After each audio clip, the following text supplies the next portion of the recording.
I'd like to welcome everyone to the Comedy Factory Comedy Chat. It's Father's Day, so happy Father's Day to all the fathers out there in throughout New England. Whoever's watching, had a great day myself. Had a nice steak from Spain restaurant, which was really good. That was really cool. We got a great show tonight.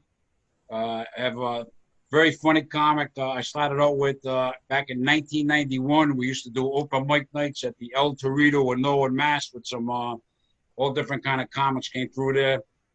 Very funny guy, performs all over New England, but America's Got Talent. Ralphie Joyal. Ralphie, how you doing, buddy? What's up, brother? And we got longtime manager, the Comedy Connection from 86 to like roughly about 2000. And Stitches Comedy Club. I remember I was there in 2003, 2004. Dana Nathanson. So she's got some stories we'll go over tonight.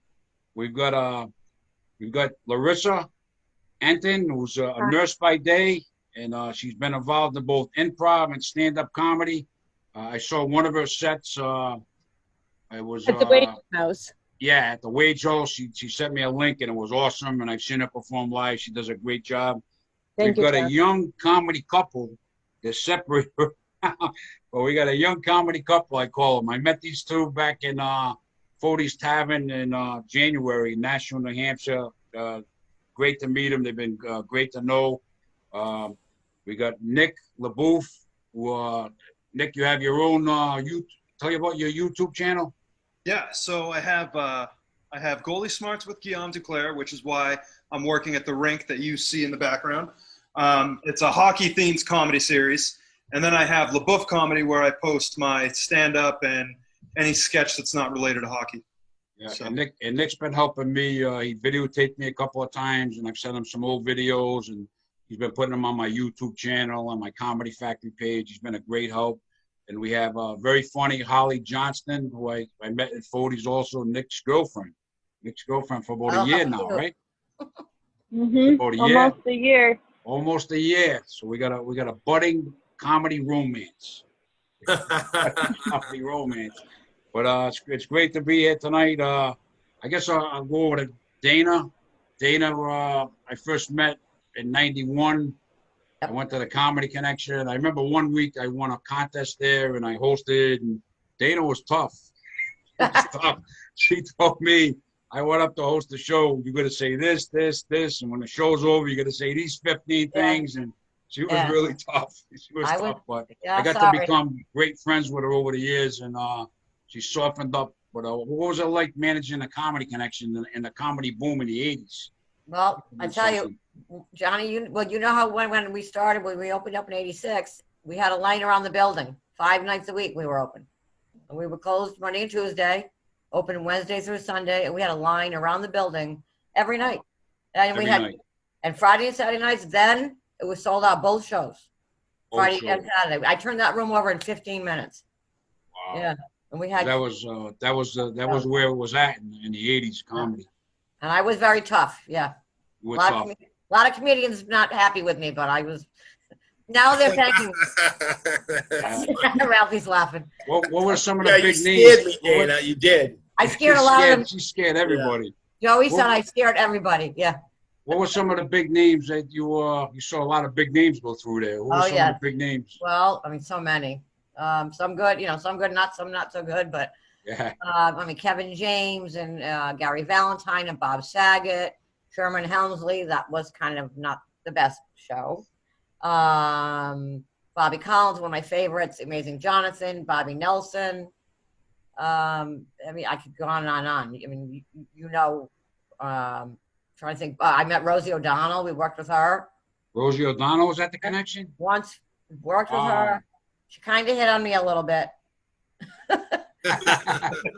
Yeah. I wasn't interested. You might have wound up with Rosie O'Donnell. Who knows? And you would have had your own TV show. I might have been, yeah. I stuck with the guys. Yeah, I went there in 91 at the Connection. I remember I was in, it was around 90. Actually, I went there in 91 to see Jonathan Katz was on stage. Oh, I loved him. Yeah, he was great from Boston. And I saw the show and I said, I gotta try this again because I tried it in the 80s. So I took Frank O'Donnell's class. I got up on stage at Periwinkle's and Eventually, in '92, I got to the Comedy Connection. They had a contest, the Tonight Show Comedy Challenge. I made it to the final 10 out of like 60 comedians. I didn't wind up winning it, but it was fun. And that's when I first met you, Dan. It must have been about '91. I remember. Like it was yesterday. Yep. Yeah, and then I did a few other things, and then you scared me out. Yes, and then you came back and did it again. Then you came back and did it again. You came. And I came back, Dana, but you were tough. You was tough, man. I know. I was tough. You know, it was tough. You know, the best story about somebody famous was Tommy Chong, when I worked with him, of Cheech and Chong. What happened? He got my entire staff stoned in the basement before they cleaned up the whole place. Are you serious? Yeah, totally serious. How was he? Was he a cool guy? He was so straight, so a little bit odd, but so nice. I took him next door to the bar afterwards at the the Watchamoka next door, and I asked him, "Do you want security? Because people are going to recognize you." And he said, "No, that's fine." So you could hear people whispering, like, "Is that Tommy Chong?" And we had a good time. But he was funny. We had good, but he wasn't funny when he got the whole staff stoned in the basement. Yeah. Before they cleaned up. I went upstairs and counted the money like I did every night with You Jim. must have been out of your mind, Dana. Johnny, I came downstairs from the office, counted the money, which I did every night, and I would come down. It would all be cleaned up and done. We would lock it up. I'd go deposit the money every night. Well, that night I came downstairs, not one glass was off the tables. It was covered, not washed. They weren't even cleared.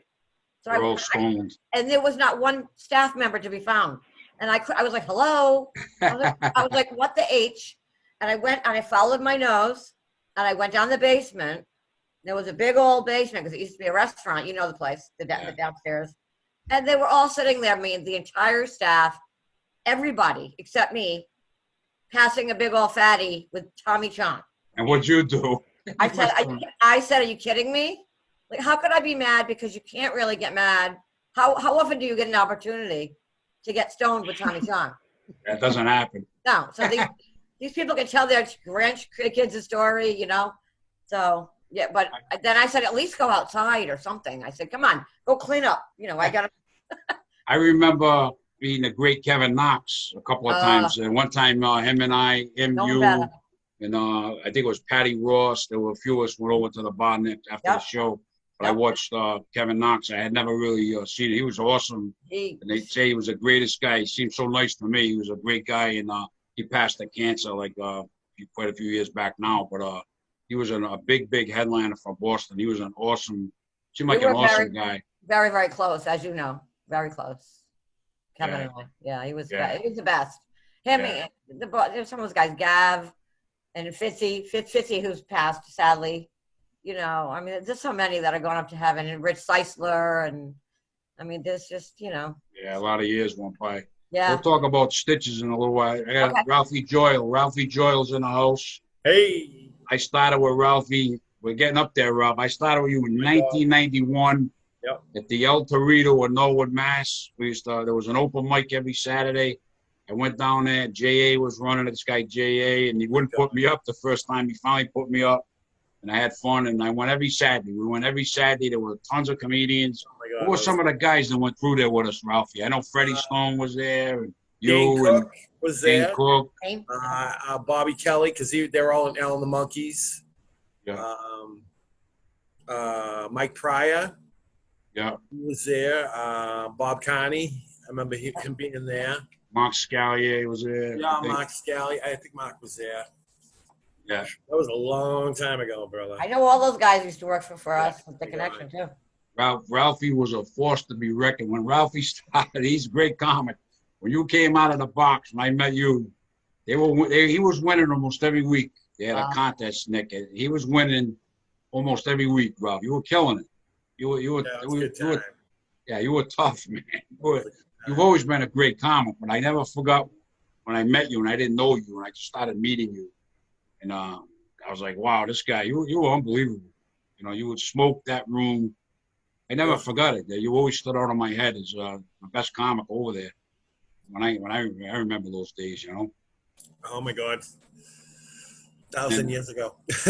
yeah. But Ralphie's coming back strong. He was doing awesome, and then the pandemic hit. Oh yeah, I know. Huh? You just get to that point, and then all of a sudden, So yeah, Ralphie was calling me. He said, "John, I got some stuff coming up for him," and he was excited. He wanted to get back on stage with me, and he had some new material, and he was doing awesome. And then, like everybody, the pandemic hit, and we're all like they say, it's going to start coming back. I mean, I see some drive-in theater shows. yeah, Some on the Comedy Connections doing outside on Friday, Saturday. I heard that. Pub on Park open mic. There's some stuff coming back little by little. Marley's doing a lot of driving shows up in Maine. Molly. Yeah. Yeah. He's doing a lot of them up there now. That's a comic. Ralphie opened for him for quite a while. I worked with Bob Molly in the 90s. He was from Maine, one of Maine's top comedian, really. Terrific. Yeah, he's had a heck of a career. Unbelievable. Love Bobby. I got a quick Bob Molly story. I hired him for a show in the 90s. It was about 94, 95. Now, this guy's been on a Tonight Show. He's been on everything, movies. So I get Bob Molly for this gig. I'm paying him $150. It's like 94. So it was this girl that lived near me. She was a heavy woman. And she had this group she ran. I forget what they called her. It was basically big women and the guys that like them. So she would have organized dances, and she wanted to do a comedy show. So we did it. Cranston, Rhode Island, at the Portuguese Club on Elmwood Avenue. So I have Bob Molly, and I got a guy, George Ham from Maine. Hammy. We go in, and she tells me, whatever you do, no fat jokes. No fat jokes. You know, they're all heavier women. Yeah. So I tell Bob Molly, George Ham. Now, Bob Molly's, you could tell he was going to blow up and be huge. I told him, I said, Bob, whatever you do, they don't want any fat jokes. He said, all right, no problem. So I go up, I do all right. George Hand goes up, he does all right. Bob Molly goes up, everything's going good, I'm happy. Bob Molly goes up and does 45 minutes of fat jokes. From the first joke to the last joke. I'm in the back, I'm just starting to book stuff. My God. I'm horrified now. I'm in the back, I'm like, this girl's she's not gonna pay, she's gonna kill me. They were dying laughing from the first joke to the last joke. Bob Molly. I've never seen he was unbelievable, this guy. If you ever get a chance to Google, you haven't seen him. Bob Molly, Maine comedian. He's unbelievable. And in one show I had, we did a place called The Great Imposter in Warwick, Rhode Island. And one show, I'll never forget it, we had a benefit. We had Bob Molly and Tom Carter on back to back. They were like 4 and 5 in the order. Like, where you gonna try to get Tom Carter and Bob Molly in a show now. Get it. You can't afford it. Yeah, it ain't gonna happen. We got Nick LeBoeuf, my buddy. I met him in Holly back at Nashua at 40's Tavern. Nick's been great. Like I said, helping me with my YouTube channel. He's helping Ralphie. I guess you and Ralphie are doing some different things too. Oh yeah. So I met Ralphie.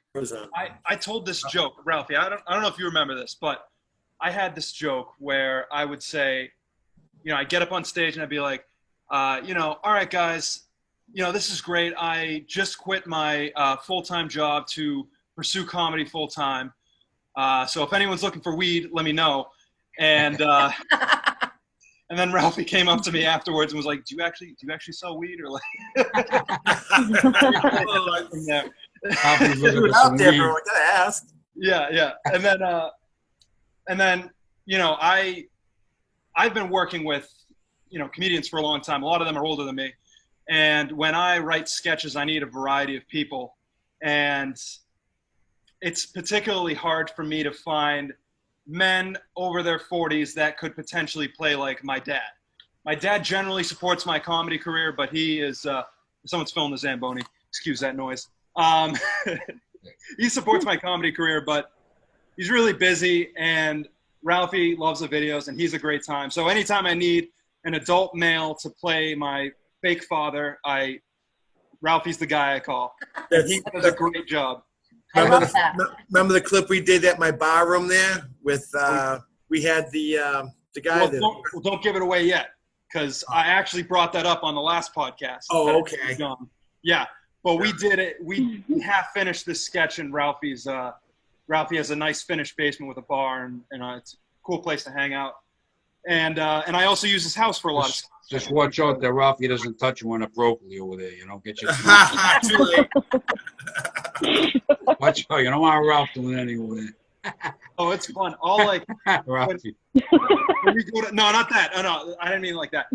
When we do like Oscars or something, you know, and I get hammered and I can't drive home, I'll crash on his house like it's, you know, a friend from college or my buddies, and it's kind of fun. You know, it's like we have such a big age gap, but comedy, you know, is such a strong connection for us. Yeah, and Nick is only 22 years old, and I admire that. Cause I didn't come back into comedy. I think I did it at 25 a little bit, and came back in '91. I was 33. So you're 22, and Holly's young. That's phenomenal that you guys are that you're young like that. You got your whole career ahead of you. You know what I mean? Absolutely.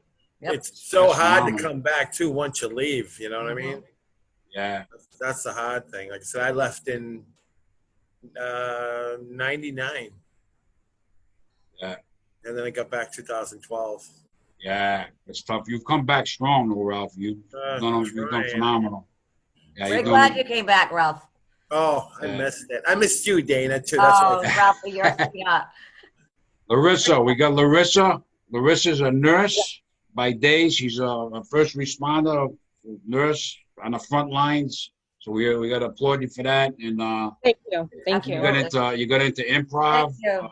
And then I welcome. got into Thank comedy, you. and I met you at the pub on Park on the open mics. Open mic for the first time, yes. Yeah, I got you. And then I got you at Copperfields. I got you at the Comedy Connection. I had you a couple more spots coming up at the Comedy Connection. I had Nick and Holly coming up at the Comedy Connection. I had stuff for Ralphie coming up, and then boom, everything hit. But Larissa had sent me a clip at the Wage House. It was like a 20-minute clip, 15, 20 minutes, and I watched it a couple of times. You were awesome. And then I saw you in person, and you did a great job all the times I've seen you, you know. So thank you so much, John. Thank you. Looking forward to when we can get you back up, you know. Thank you. Well, I have been a registered nurse for 21 years. So my poor patients, I had to do a stand-up in front of my patients. Luckily, they're still alive. You did stand up for the patients? Did you do it? Well, you know me. My whole life is a stand-up comedy. And Larissa's she came over from Russia, right? In 91, 92? 91, yes. So when I was starting comedy here, you were flying over from Russia. You should have came to the show. I should have. I don't think I could afford $5 for a ticket to see you back then. And I didn't see. So we got a Russian nurse, Russian comic, Russian improv artist. Are you 100% Russian? Yeah. 100%? Well, yeah, it's what my mom says. Who knows? Remember, it's from Shakespeare. Honey, I'm a Russian Jew, you know. I'm Russian Jew, too. Are you? Yeah. And I'm Italian, Polish, and Irish, so I don't know where that fits in. But we're definitely Italian because you like my Italian meal I made for you, John. Yes. You guys, and we got Holly Johnston. Holly, what's going on with you? She goes over with Nick. I recently went to the mic on Pub on Park on Monday, which was really exciting. Yeah. My first time being on stage since like March. It was really surreal and crazy, and just, I mean, it was fun though. I had a good time. Were you did you have to wear the mask, or were you? I mean, they had all these rules, and then when I walked in there, I was like the only one, so I was like, do I take it off? Do I leave it on? Like, no, it was like half and half. I think it was 50-50. Like, they had some people. Yeah, one of my friends was telling me they put a sock on the mic, some of the guys. Mm-hmm. Yeah. I heard that too. I heard that also. Yeah. Yeah, that's kind of crazy. So how was your set, Holly? First time since March. It was honestly good. Like, I was nervous. I was like, this is gonna be really disappointing. My first time on here. It's just crickets in the background. But no, I had a good time, and I had some crowd energy, even though I performed pretty late. So I was like towards the end of the list, but I got some good responses, and it was a good time. That's not an easy room on Monday nights because it's like 30 comics, and sometimes there's an audience, sometimes there's not. It can be, I know you and Nick are coming up hosting over there, but that's sometimes that room can be crazy. Yeah, we've had a lot of good shows there. I know that. Yeah. Yeah. So that what else? Room does not laugh if they don't want to laugh. Yeah. I've Right. seen, I tell you what, I've done shows, 150, 200 people, and the crowd is like, and I've done a show with 25 people, and the crowd's better. Try to figure that out. 25 people will laugh more than 150 people. I've seen it. You know, I've it's seen it happened to me, myself you a know? million times. Yes. Yeah, you can't, there's no rhyme or reason to comedy, Larissa, you know what I mean? There's no rhyme or reason. It just, some crowds are really great and some are not so great. And Dana was back at, then I reunited with Dana at Stitches Comedy Club in Province Place Mall, a real estate developer and a doctor. They were great guys. And they come up with the idea to open up comedy club. The only problem looking back now is they had it at the Province Place Mall. Not a good idea. Tough parking. There were big things in the middle. Column. Big poles or whatever. They were actually, they held up the mall. Yeah. They couldn't take them out is the problem. Yeah, so they opened it up. We were excited. Dana was in there. I was running the open mic on Wednesday, and then they featured me. I remember some weekends I'd be there Wednesday. Yep. Running the open mic, I'd feature Thursday, I'd feature 2 shows Friday, feature 2 shows Saturday, and You were feature a with me show all the on time, Sunday. Johnny. You were there with me all the time. Yeah, I'd be there like 6 shows on like 5 nights or something like that, 5, 6 or 7 shows. And they did one benefit for the station fire we did. I remember that show. I was in show. Paul D'Angelo, Bob Seibel, Larry Norton, Tom Carter. I forget who else was in there, but that was an awesome time. That was awesome. the most incredible lineup of these terrific headliners that were so big, that were so generous to give their time, for the cause. I couldn't believe when I called them, I know they're all our friends.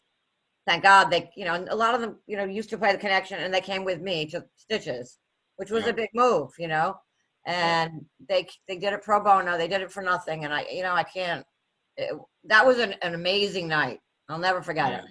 I had a lot of fun there with 2 years, but unfortunately they were having money. I mean, they were having money troubles. It wasn't. They would get some crowds, but they tried to make it a jazz club, a comedy club, a restaurant. I think and then a disco afterwards after the shows. Remember? Yeah, after the show, like music. It was just he was trying too many things. You wanted to do fine dining with comedy, and then you can't do that. I said you have to do a pub menu because it's too much. You can't. First of all, you can't do 2 shows in a weekend. And the rent is $10,000 a month. You got to turn over the room. Oof. So So too much fun.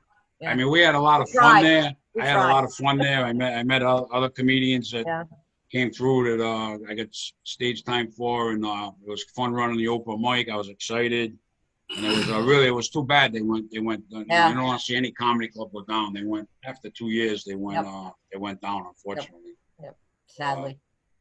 But Ralphie, what else is going on with you? We'll get back to you. We're all over the place. Ralphie, what else is going on with you? You got any shows coming up, or you just? I got some stuff. I got some Gunkwit for Rob Steen in July. He says those dates are still good, so that's good. Pinatas might be opening up again. I got to talk to him this week because I get the outdoor stuff now, so he wants to do something outdoors possibly. Yeah. That's about it, and I'm just looking for bookings, man. Yeah, I heard Rob Steen had. Oh, sorry, John. I'm sorry. I heard Rob Steen had quite a few rooms that are reopening. Yeah. They just started, I think, this week. Yeah. So, but when I talked to him, I asked him about the Gunkwit. He says, "Yep, they're still on." I'm like, "All right, cool." Good. Sorry, John. Yeah, I got some stuff in the fall. I'm getting a little bit, but all the rest. See, I mostly did dinner shows. Yeah. I talked to the owner of Asia Grill. He doesn't want to do anything till there's a vaccine. Yeah. I talked to Lemongrass. We don't know what might happen in October. We got to see what happens. Sure. I talked to waiting to hear from Spirito's restaurant, the Ying Dynasty in Dartmouth. They didn't want to do August, so that's off the books. And there was one other place, Angelo's restaurant in Cumberland, the Venue 131. They don't want to do any comedy this year, so it's going to be tough. I think it's going to be some stuff will come back, and then hopefully there's not a second wave of the virus, but it's going to be, it's going to be kind of up and down. Some stuff will work, some won't. Some places will want to do it, some won't. You know what I mean? It's going to be tough. Get back in the rhythm. I want to do a whole bunch of open mics first before I go to a regular show. I got to be honest with you. Yeah. My last time I performed was February, middle of February. Yeah, I haven't done anything since March 15th. I did a little birthday party, and that was it. But you know how it is. You got to get the rust out, you know? Yeah. Get We gotta get you guys all back on stage. Larissa's dying to get back on stage. I certainly do. Definitely. And now, Imagine- John, can I ask Ralph a question? Ralph, when you mentioned those 4 or 5 years when you took a break, had you been writing at least? No, I know you were not I was done. I No. was done with everything. Yeah, it Were was you? about 10 years I took off. Wow. So not Yeah. a single joke, you won't like write it down every day, none. Nothing. I was done. I was like, I'm all set. You can keep it. And then, What made you stop, Ralph? Because I stopped too myself in '83. you know how it was, all the crap you got to deal with, you know, doing shows, not getting paid, or then you booked for a show and then they cancel at the last minute, and then you find out they still have the show, they just canceled you. You know, it's all kinds of crap. But There's a lot of politics in the business sometimes. You wouldn't believe, well, you know what I'm saying. But then honestly, I saw that thing on Rodney Dangerfield. Now he left about 10 years, and then he came back, and then I started having dreams about doing it again. So then I'm like, At the side. I get hurt myself at work, and I was out for a while. Then I started writing again, and then I told my wife I'm getting back into it. She's like, "That's fine, but I'm not going to be with you all the time." I'm like, "That's fine, whatever." So I'm back. Yeah. Back, got the motion going, started going, and then the plague came and screwed everything up. Once you get going on, you get the comedy in your blood. You get on stage. It's like I was doing it 29 straight years. When this pandemic hit, I was like, for the first 2 months, I was like, woof, I was in tough shape. Oh yeah, I was really like. Oh, I've done everything I've done everything at my house I can do now. I've redid the grill. I did the landscaping. I built a grow room down in my basement. I did this. I did that. I'm like, I'm done. I want to get back on stage now. I'm all set. Yeah. It's crazy. I know, and you know what? I can sit in my home and write the jokes, but you need audience, because this is how I know it will be funny, it will not be funny. I can just picture people in front of me, not just my notepad and my desk. Yeah, you write a joke and you think it's funny, and then until you go before an audience a couple of times, you don't know. Oh, I hate that. Yeah, you don't know. Sometimes you think you got the funniest joke. Oh yeah, this is gonna set me up top, and then it bombs horribly. This is gonna change. They'll never forget me, man. Wah, wah, wah, wah. Or Ralphie, the worst, you think you're going to close on it. On the, a specific joke, and you think that's your closer. At the end of your set, and all of a sudden it doesn't happen. Nothing. You have to close out big, Yeah. Oh yeah, and it just I'm like, oh god. You got to go back right back in. Oh yeah. It sounds like you look for another punchline. Exactly. Thank you. Come on, it was supposed to be my punchline. My closer. Exactly. And what you think is stupid, and it's like, I don't really want. I'll just do it, and they love it. It's like it makes no sense. No, there, like Johnny said, there's no rhyme, no reason. It isn't. I found some of the jokes I had. Somebody would say, change this word to this. Like one little word, the way you say a joke, you change it, it would get a bigger laugh. Like a few jokes I've had. Isn't that so funny? Yeah, say it this way. And I said, I've been saying it this way. Or take this out. Laughs. Well, yeah, I would say it. Well, I'd say it the way they suggested. Yeah. And a bigger laugh. And I'm like, I mean, well, I don't understand. Oh, yeah. Sometimes somebody could give you advice, like Larisa, you could say a joke a certain way, and I might say, well, add this or take this, and all of a sudden you get a bigger laugh. It doesn't, it's hard to figure how that happens, Right. I like when the older comics help you too, the veterans, hey, try this, and then that's so cool. It's like they don't even have to do that, but they do it just because they love the comedy, and a lot of times it works. That's correct, but it's also very important to know your audience, because it is a gig to know a gig. It depends where you perform, in younger, older, middle age, what the occasion. Yeah. Sometimes you can be a little dirty. Sometimes you got to clean it up. You do have to know your audience. Right. Yeah, you do. Yeah.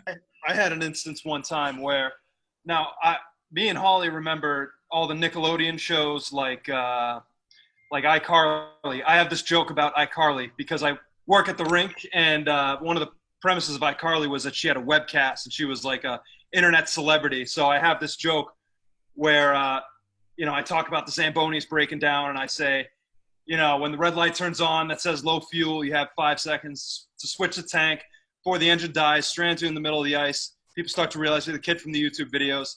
I'm basically iCarly if if she ran her show out of the nastiest hockey rink in New England. And that joke does really well, except when it's like an audience over a certain age, because they just don't even know what iCarly is at all. So. Yeah, sometimes I'll say something in a reference, and if it's an older crowd that get it, the younger people won't. I'm getting a little older now, so some of my stuff's a little outdated. I gotta watch out, you know. Yeah, really. I was Like even what? Is that Holly gonna say something? Yeah. Holly, go ahead. Yeah. I was just gonna tell a story. I was at this performing at this bar one time. It was like a small comedy show, and right before I went on stage, they're like, oh, you're gonna be great. They just don't like millennial stuff. I'm like, oh, great, my entire stuff, fantastic. But I honestly, they were laughing. So I don't know who told me that, because they loved it. So it ended up working out. But like 2 seconds before I was about to go on, they're like, oh, by the way, they don't like this, and I was like, well.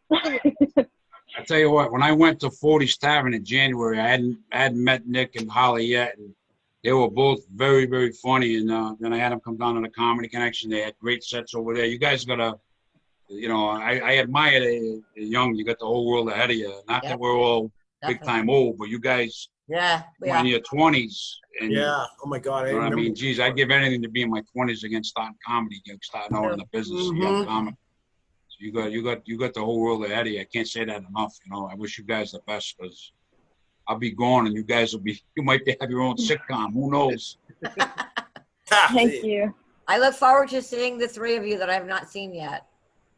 Larisa and Holly and Nick. I look forward to seeing you guys perform. Thank you so much. Same here. Thank you, John, for giving us all opportunity and bringing us together. I try to. That's why I started doing the Zoom thing, because I miss all the comedians. I miss the scene. And like some people are saying, I see all the comedy's coming back. It's here and there, it's going to come back. It's not going to be back like it was for a while. You know what I mean? Like it was. Yeah, not for me, the type of show. Like I did a lot of dinner shows. So for me, it's going to take some time. You know what I mean? I may do some bookings in the fall. But I don't see me coming back on stage for a little while. You know when, John? What are the dates? No. My phone's not ringing. My phone used to ring all the time. Private parties, you name it, the clubs. I was on Gig Masters and Gig Salad. I get stuff off that. I had stuff coming in. Sometimes nothing 3 days. One day you get 4 bookings. Yep. For a few months out or whatever, but. That's the scary part. Now it's June, and normally I'd be getting stuff for September, October. Yeah. The phone is not ringing. So to me, they're saying comedy's coming back, but that's a bad sign. I mean, people are afraid. They're not having the parties that they were, like outside parties, private parties, which I did a lot of those. And right now, people, they're leery. They're leery. They don't want to get in groups of people, I've got like 2 or 3 requests for somebody to do outdoor yards with like 15 or 20 people. But like 3 of them in the last maybe 3 weeks. Yeah. And you can't get the money. You can't charge them enough to. Well, that's the thing too. Money was pretty good when this pandemic hit. The money was better. Yeah. Comics were making better money. Yep. Now it's going to be a problem, because if you can only have X amount of people at a show. Before maybe you got 200 or 150. Now maybe you can get 75. So now the comedians, you got to take less money. The budget's going to be lower. You got to book less acts. It's going to be. You can't fill the room. You can't pay as much. Yeah. You pay as much. Bottom line. Yeah. So. Too bad. That's why to me everything's up in the air. But I mean, I'm optimistic that eventually, it'll be back. Hopefully, somewhat the way it was. But I just see it. It's going to be a little while. I agree. Yeah. So, what else is up with you, Nick? How many views you got on your YouTube channel? I always get amazed by that. I have 4 million altogether. I have. Really? That's amazing. Wow. Yeah. So it's broken up into 2 channels. The LeBoeuf comedy one was the first channel I started, and where I started the Goalie Smarts series. But the Goalie Smarts really got a life of its own, because nobody in the comedy world was making stuff for hockey goalies, so I was like the only game in town. So Yeah, right. yeah, so they appreciate that. So basically, right now the Goalie Smart series is like subsidizing my regular comedy because I have such a strong presence with the hockey goalies. It's harder to find like general comedy audiences. It's a lot of noise on YouTube, and it's hard to expand. But I have 6,000 subscribers on LeBoeuf Comedy, which is a smaller one, and then I just passed over 16,000 on Goalie Smarts. So I'm trying to transfer over the Goalie Smarts fans to the regular comedy stuff so I can diversify a little bit. But Holly's been a huge help. She is very funny. She comes up with lots of great premises, and it's a lot of fun writing with her. Ralphie has been a big help because he was the dad in all my all the videos when I needed a fake dad. Fake dad. Yeah, that's right. Yeah. Did you wish him happy Father's Day? Yeah. Right. I didn't get my card, Mickey. Yeah. What the heck? This is my Father's Day gift, is doing the show with him. So. Oh, there you go. Yeah.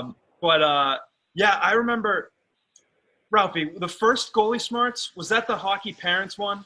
Yeah, we're at the party. We had the party at the house there. No. That wasn't a Goalie Smarts. That was Oh, that wasn't? sketch. Yeah. Oh, yeah. I think it was the parent one. I had him he wore like a what kind of jacket? Yeah, it was like a Carhartt. Yeah, like a Carhartt. All right. Yeah, okay, I remember that. Yeah, it was me, Kristen O'Brien. Yep. And there was another guy. Yeah, Steve Albert. That was his name. Steve Albert, yeah. Yeah, the episode was called How to with Hockey Parents. It was a lot about that. Exactly. And Who's that guy? He's just a coworker at the rink. Yeah, he's a nice guy. But yeah, it was How to Deal with Hockey Parents, and you were banging on the glass, and you were like, "Hey, goalie, you suck!" And That was awesome. Yeah, that was a good time. Yeah, that was a good time. You said you got now. What's the most of all the videos you got? What's the one that got the most views? So when I was 17, I made a video about pond hockey, and this was actually my first viral video, and it caught on the biggest and the hardest. Excuse me, I haven't been able to top it. What's that? Porn hockey? Pond Oh. hockey. Did you think I said porn hockey? That's an idea right there, Dana. I'm thinking of a bunch of naked Well, girls that running might be around with a puck. Write that down. I don't know what to go with, where to go with that. Yeah, that would get some views. But yeah, no, pond hockey. Gotcha. And pond. Yeah. So I was 17 when I made that sketch, and it was about the different types of people that you would meet on a outdoor rink on a pond. Like you have the people that crash your pond, because you'd have to shovel out like a little area to skate on. So you'd have people that just are walking around on the lake, and they'll just start playing hockey on your pond, and it's like, so just different characters you meet. And that video has it was posted in January 2015, and it has about 1.1 million. And Wow, serious? That's phenomenal. That's phenomenal. That really is. I'm so proud of my Can we talk about the? Oh, sorry. Why does this always happen? Go ahead, Ralphie. What's that, Holly? What's that? I was just gonna ask Nick if he wants to talk about the video that we're currently making. Oh, we will. Well, Ralphie, what did you want to say? Oh, nothing. I was just saying you're proud of me. I'm proud of my thanks, Dad. stepson. I'm in the sun. What video are you and Holly working on now? What is she talking about? Yeah. So, Holly, why don't you talk about it a little? So right now we're working on it's kind of like a romantic drama trailer, but it's like a parody sketch, and it's basically the girl that falls in love with the bad boy, but the bad boy is just a guy that doesn't follow quarantine rules. That's what makes him dangerous. So it's all it's a bunch of just different things, just about it's kind of it's just relevant to what's going on right now, and I just thought it would be kind of fun. And yeah, it's that's cool. We're blatantly disobeying one of the things. I'll give the joke away now. I rip off her mask in the car, and I'm like, oh, what's this thing on your face, and stuff like that. But it's kind of funny. I really tried to lean into the whole like bad boy thing. I was able to get my good friend Jake's dad's, Dodge Challenger. It's a black Dodge Challenger, and it's loud, and it was perfect for the video, and I can't wait to release it. That's cool. But yeah, it's basically like he's a badass, but only because he doesn't like wash his hands after taking a shit or like, you know. What a rebel. Dangerous. What a rebel. Yeah, exactly. So we got a little bit of every. What's that, Larissa? So can I ask a question about it? So he's a bad guy because he doesn't follow the quarantine. But let me ask you now that I'm writing the jokes, because we are surrounded by, quarantine and COVID. Do you guys think certain appropriate jokes about the quarantine would be funny, or people would be like, oh gosh, I can't take those jokes again when it's time to perform on the stage? What are your thoughts about it? Yeah, I go ahead, Holly. Yes, Holly. Well, I've been writing pretty much. I've tried to write every day during quarantine because that's really been the best way to keep up with comedy. I started writing about quarantine, and then I had that same thought of like, how long is this going to be relevant? How long do people want to hear about it? I think opening with quarantine jokes is great because it's a good way to, everyone's going through it. It's a good way to connect. But I've definitely trying to write about different things as well and not just focus on quarantine, because I feel like there is a point where well, first of all, everybody's going to be writing about it because it's something everyone's currently experiencing. So, I've tried to write about a variety of things. I mean, I have some quarantine stuff in there, but I haven't made it my whole entire, I haven't made it the center of my joke writing during So maybe the pandemic. you come out with a quarantine stuff. Okay. Or mix it in, So, yeah, it makes sense. So certainly I was trying to write about not pandemic, but indirectly. Like basic example, I went to CVS, let's say it's March. So lots of people at home, they homestay order. And I'm in line behind 4 men, and line is moving very slowly. And I'm thinking, my gosh, when was I in line at CVS pharmacy behind 4 men? So I'm thinking, I wonder what their prescription will be. They home, they bored. So I'm like, okay, well, my daughter was with her dad at that time. Who else will listen to my joke? So I finally said to those men, I said, yeah, I hear you. We tried every position in the book. They looked at me like, whoa, lady, kind of. We got a Russian nurse comic here. Well, I'm trying, I'm practicing. So they were my audience for a second. They got extremely uncomfortable. I'm like, okay. I do that sometimes. You be somewhere and all of a sudden something comes to you funny and you just say it and people will laugh and they don't know you're a comic and you just, something hits. You almost want to say, hey, I'm a comic, and I do 5 more minutes here, Yeah, I'm like, people, it's April 5th. I was supposed to be on the stage, but I'm at CVS, okay? So here, listen. Yeah. By the way, do you have the CVS card? No, it won't give you a discount. Yeah, I think when it comes to whether or not people should write about the quarantine, I guess it depends on how attached you are to your material, because like writing about anything that's like trendy, like, you go to an open mic any given time of the year and whatever's going on in the news, at least 30% of the people are going to have like at least a joke about it. Of course. And I feel like writing material that is like contingent upon some kind of current event, like it's better. I don't know. It can work in the moment, but like it doesn't age well, because whatever media storm comes next that'll be the new thing. And if you have jokes about like Coney 2012, and like or whatever, yeah, it's good today, but not be. Yeah, exactly. it might work for a little while, but then it's gone. In a year, people might still be like talking about it, but as like a distant memory, hopefully. Right. I hope. Right. It will be fresh. I hope. Yeah. Hopefully not funny. It's been unbelievable. Okay. It's been an unbelievable year.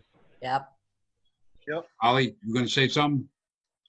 Oh yeah, I was just gonna say, I think a good way of like writing about it is if something like authentically happened to you during quarantine. Like if you wanted to talk about like your experience during quarantine, to me that's like talking about any other part of your life. Like it's very like, but I think just making jokes about like the quarantine that aren't necessarily authentic, I think is risky because after a certain time, like they might sort of get worn out or overdone and things like that. But I think if you had like a funny story of being home for 24 hours a day and what you did, I think that would be a good opportunity to write material on that. We probably all have our own stories of something funny that might have happened through this. If I think about it, I had a few things, but I mean, we all did. Now Ralphie had the weight loss surgery. I mean, I put on weight during the pandemic. Ralphie, you lost. How much did you lose when you originally had the weight loss surgery? 150 pounds. 100. And how much have you kept that off? I put on like 15. That's not bad. After 5 years, so that's not bad. Yeah, but that's the quarantine. I mean, everybody gained a little. You know what I mean? Well, no, I mean that's not even that. It's just that that was just 5 years and 15 pounds. I maintain. My wife's like an excellent cook, but she really watches out for that stuff and no junk in the house. And you lost really basically 135 pounds. I saw it when you first come on screen. I'm sorry to interrupt, and I said, Ralphie. I'm thinking to myself, wow, did you lose a lot of weight? Yeah. Yeah, you look great. You look great, Ralphie. So, you look terrific. You feel great too. Yeah, good. That's the most important, that you feel good. Yeah, the nurse speaks up. It's important that you feel good. The Russian nurse is in the house. Yeah. We love her. We love your accent, Larisa. Yes, we do. Yes. You sound like a hit woman. I love it. Yes. You sound like you're gonna. We do anything wrong, you're gonna take us out. Yeah, really. Ralphie, I You got remember a great accent. You got a great accent. I love it. I love it. Yeah. Well, I can't lose an ounce, so that's admirable. I love So it. Dana, we're gonna wrap things up. Okay. In the next few minutes. Dana, we can sometime talk to you. We're gonna talk to all you guys again, girls. I love that. Dana, there's got to be so much I have so between many the comedy connection and all those years and Stitches, and I mean, I know you really enjoyed it. It was in your blood, running the club and being on the comedy scene. Still is. It's in my blood. It's my. There's a void right now, and thank God for you doing this. Yeah. For Ace doing what he's doing. Any podcast we got to keep it alive. Yeah, that's what I'm trying to do. Yeah, We're all trying to keep it alive, I'm so But I know happy. Dana and I, after Stitches, then I put shows together, and she'd come and help out, and she's helped me out a lot through the years. So we went from 91, 92 when I first met you. Mhm. I was afraid of you. You were tough, Dana. Oh You yeah. gotta say, Dana, if you knew her back in the day, I she was. tough. I But then ran a tight ship. I got to know her through the years, and then Stitches, and then you mellowed out. You're not as tough as you were, and you've helped me with a lot of my shows. You've been a great help. Hey Johnny, when I'm helping you run your shows, you like it when I'm tough because I can fill every seat. I move people around. I get maximum capacity filled, right? Yeah. Don't I? Dana knows what she's doing running the club. I can fill a room. I know how to fill a room, and I know how to tell people how much time to do and wrap it up. Or, Don't go over on time. Oh, never. Dana's great. I'm glad we had you on, Dana. We'll have you on again. Yeah, it's been great. Ralphie, what do you got to say to wrap this showboat up? I had a great time. It's good to see everyone. I missed the comedy, and I can't wait till we're back in full force, brother. Yeah, Ralphie's got some. I like the bit you do when he's got a bit. Ralphie does when he's talking about his wife talking, and then all of a sudden he leaves the mic and he goes down. Down the hall into the men's room, and he's still talking. He comes back and his wife it's your wife talking, right? Yeah. She does start a conversation in one room, leave the room, but keep the conversation. I do that all the time. Oh my God, she does it all the time. She's like 75% of my act. Yeah, that's a hilarious bit. I always love that bit. Ralphie comes back in the room and he's still talking. The whole crowd goes crazy. So, but hey, good seeing you, Ralphie. And I'll definitely have you on again.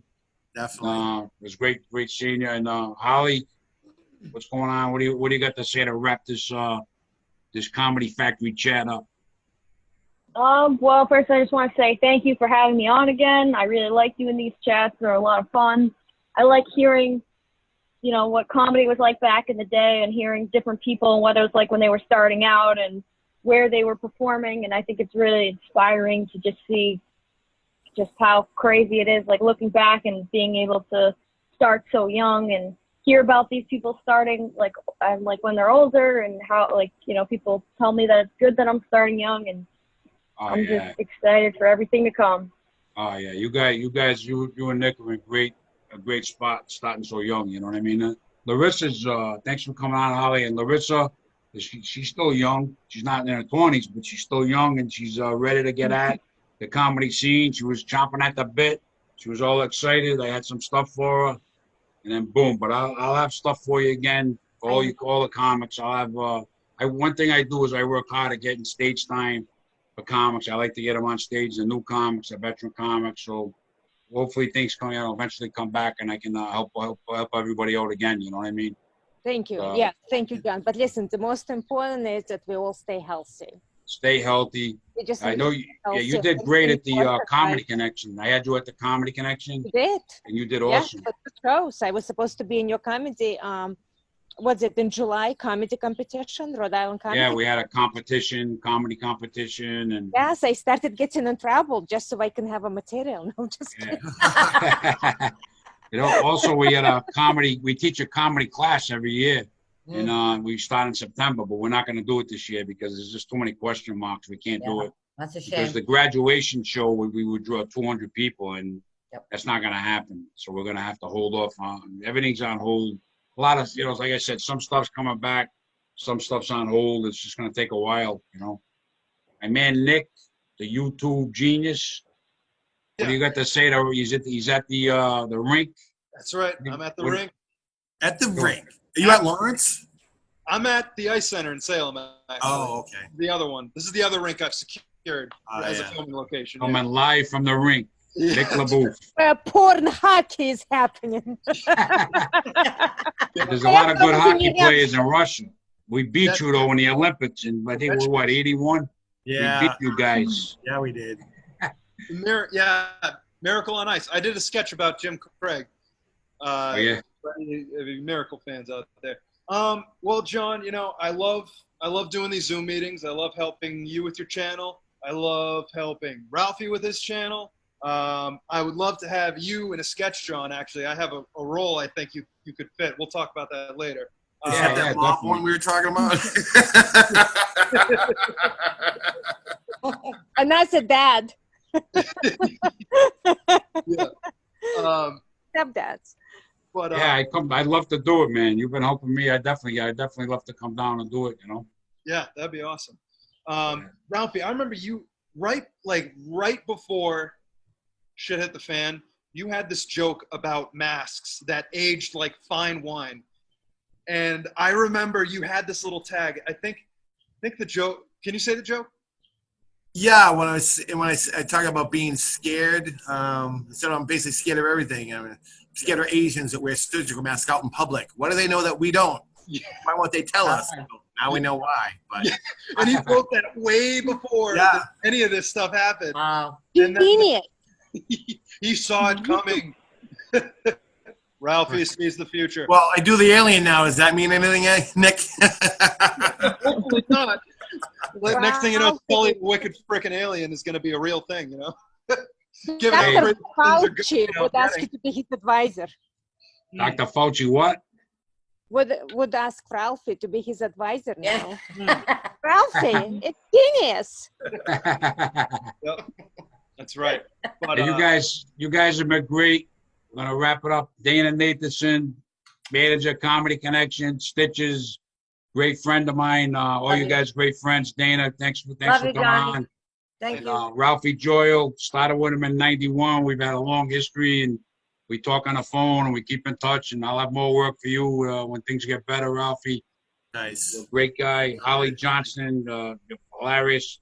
You guys, like I said, you and Nick, a great future ahead of you. You're so young. I admire you, and I wish you guys the best. And I'll have you guys on again in July, all you guys. I got to book some dates in July. Thank you. Larissa, my Russian nurse, she did a great job. Again, you're very always good to have you on. We love having you on. She's one of our sidekicks. on here. Right. Yeah, And I happy got you. Father's Day to you guys and to all the dads around the world. Yeah. Hopefully things get better and And everybody we will stay be healthy. performing, yes, next year for the Father's Day live. Yeah. Happy Father's Day to everybody. And my father's not here. Dana's father's not here. Whoever's doesn't Yeah, have my father's father, sorry. God bless him in heaven. We miss our dads that are not here. And if you're lucky to still have your dad, God bless you. Happy Father's Day to everybody. Stay healthy. And we'll be back this Tuesday. Chris Tab is on from Boston. Hilarious Chris Tab. I got Chris Tab on. And then so we got different stuff coming up. And I'll have all you guys back on. I want to thank everybody for coming on. Definitely. Everybody, you guys have been great.